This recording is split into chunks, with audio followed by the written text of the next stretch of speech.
And it is midnight. Yes, you guys did hear a Power Ranger beeping, just in case you caught that. Hello, Kung Fu Havoc number 2. Instagram, Facebook. This is the last bit of this.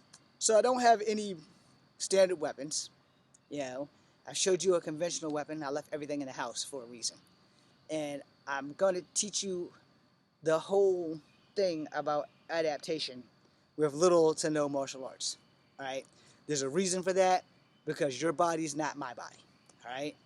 And the thing about that is, only you know how your body works. Got that? Only you know how your body works, inside and out. You know when you have to go take a dump. You know when you have to use the bathroom. You know when you have to freaking puke. All right? And you'll make like the Flash so that you don't poop on yourself, pee on yourself, or puke up on somebody or yourself. All right? You have to adapt. So in that, when you start dry heaving, you know that you got to go do something to take care of that. You're on your focus of adaptation. All right. So in fighting, there's no damn difference. Let me put it to you the way most senseis tell you. Every art you learn becomes a part of your life. Every art, no matter what martial art it is, or if it's just learning how to paint with a paintbrush, it becomes a part of your life.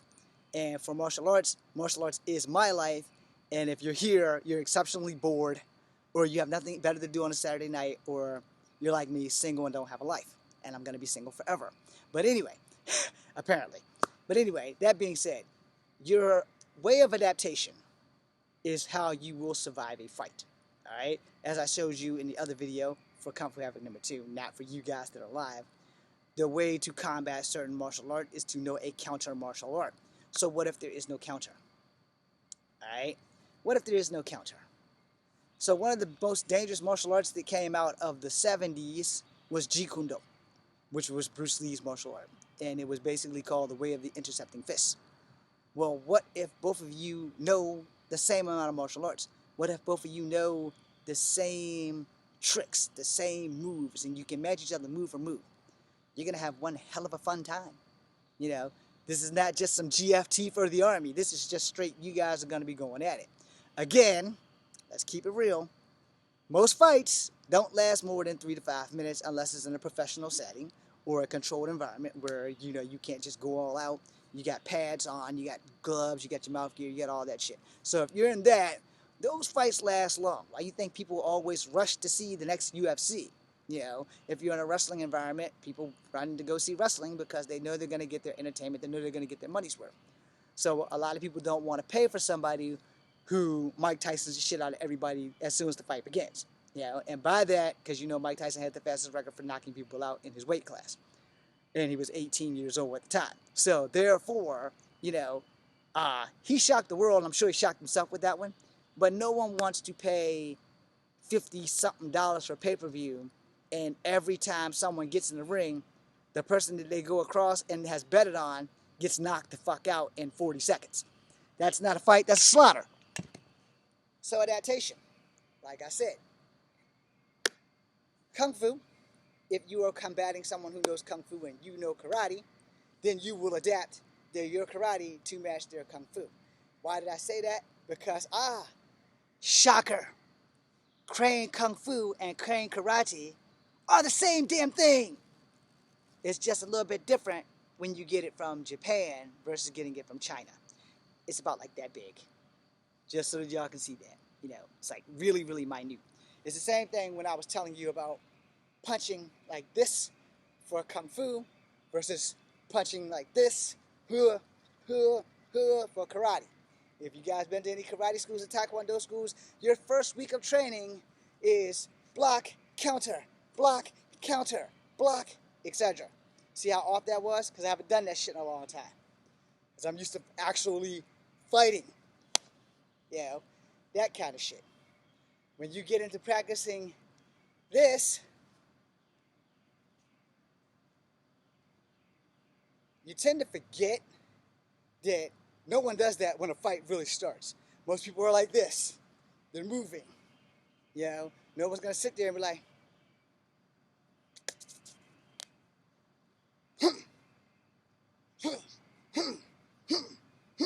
no one's going to do that.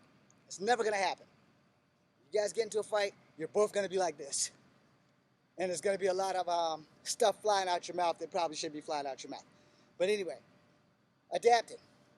So you block and you strike for Kung Fu. You block and you strike for karate.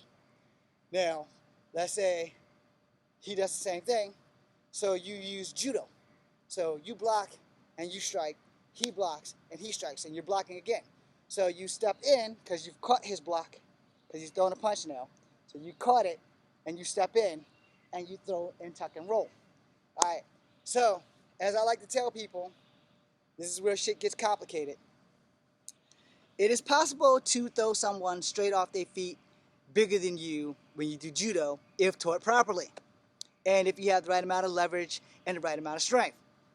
Yes. However, I've never had enough upper body strength to throw somebody that was like 200 pounds over top of my fucking shoulders, no matter how much leverage I've had. So the trick to that is adaptation. Your shin here is where I'm going to kick you. If I don't kick you, I'm going to stomp your foot right here on the top, right up in here. So if you're behind me, I'm going to stomp your foot, and you're going to go on one foot, because this is going to be the foot that I'm going to stomp, and you're going to be hurting. When you're on that one foot, I've taken away 30% of your weight, and I've also got one foot off the ground. So if one of your foot's off the ground, it won't be hard to take the other foot and throw you over my shoulders. All right? Why do I teach it that way? Because here's the truth. Depending on how that person grips you, all right? If they got you up here, it's going to be hard to maneuver. When you're practicing judo, they always grab you by the belt or by the jacket, lapel, the gi, whatever the fuck you're training in. They always grab you by the tufts or the belt.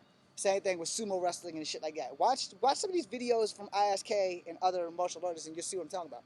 So when they grab you, they're taking control of your clothing, which means they're trying to take control of the fight.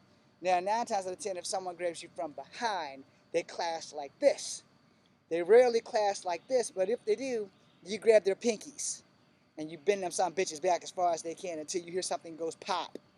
They're gonna come up off you unless they're just like, they have no pain receptors.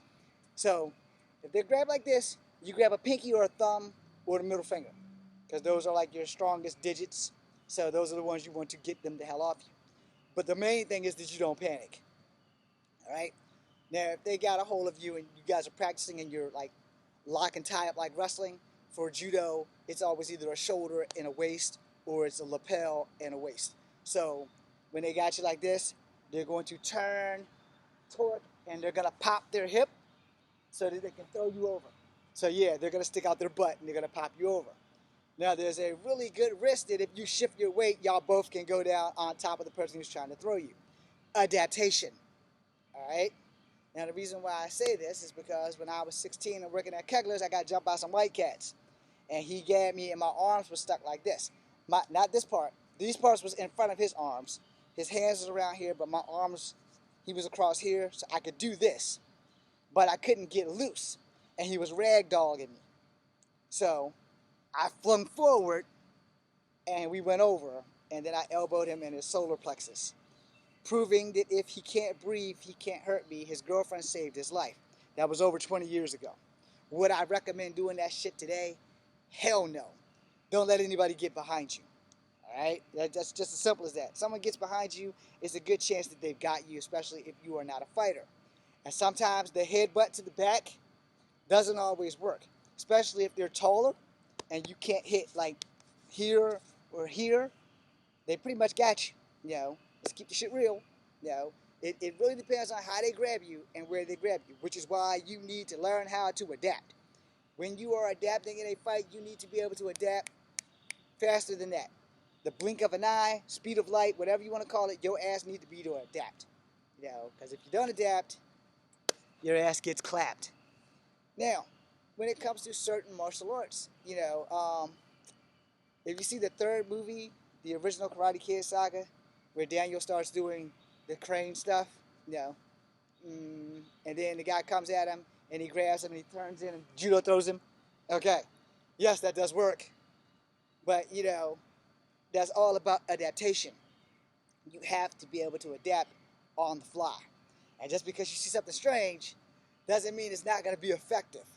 If someone's about to use something that you've never seen before, there's a pretty good chance that you might get your ass kicked. So you don't want that. So you need to have the ability to adapt. All right? Adapting is very important.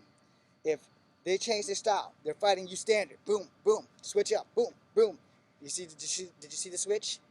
Did you see me go from standard to southpaw? I threw two, and I wound up where I am now. Boom, boom. Boom, boom. When you are practicing your shadow boxing technique, practice that. Boom, boom, boom, boom. Just keep doing that so you can switch and learn how it feels to fight southpaw, which goes back to the very first video.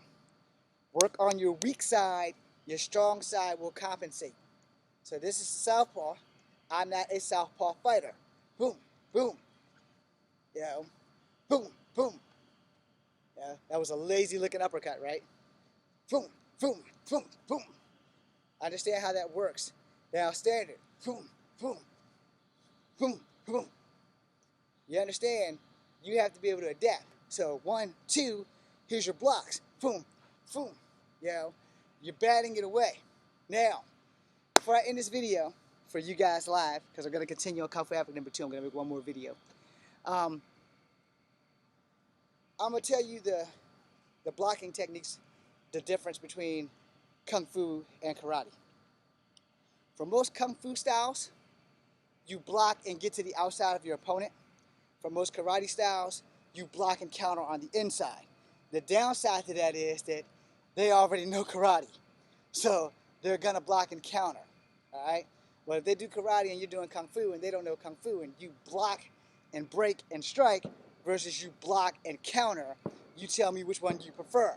I prefer Kung Fu. Block with the break. So, boom. That means this punch came straight. My outside hand caught it here, and my other outside hand caught it here. So, this or this is where the break is.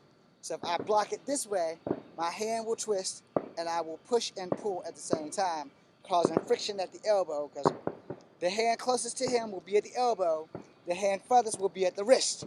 So when I snap the elbow, I'm going to slide up the arm and catch him in the throat or the cheek. Honestly, you might want to catch him in the throat. If you hit them in the face, you might just piss them off. But if you hit them in the throat, it's a good chance you're either going to kill them or put them to sleep. I hope that I put them to sleep. I don't want to kill anybody. But since I showed you that, I got to tell you the consequences that come with that, all right? Just in case someone says, well, James never said I could kill him if I hit him in the throat. Yeah, that's kind of common damn sense. So for Facebook and Instagram, I want to thank you guys very much for being here. I hope you guys have a great Sunday night, because it is now Sunday legally, because my 2 alarm clocks went off.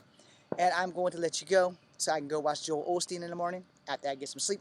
For you on Kung Fu Africa number 2, I'm going to do one more video, and I will be seeing you all another time. I hope. Oh, come on.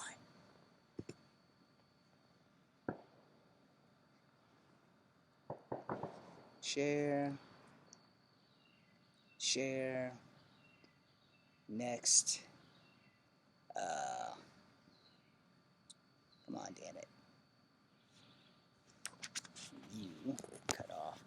I forgot to stop. Thanks for watching.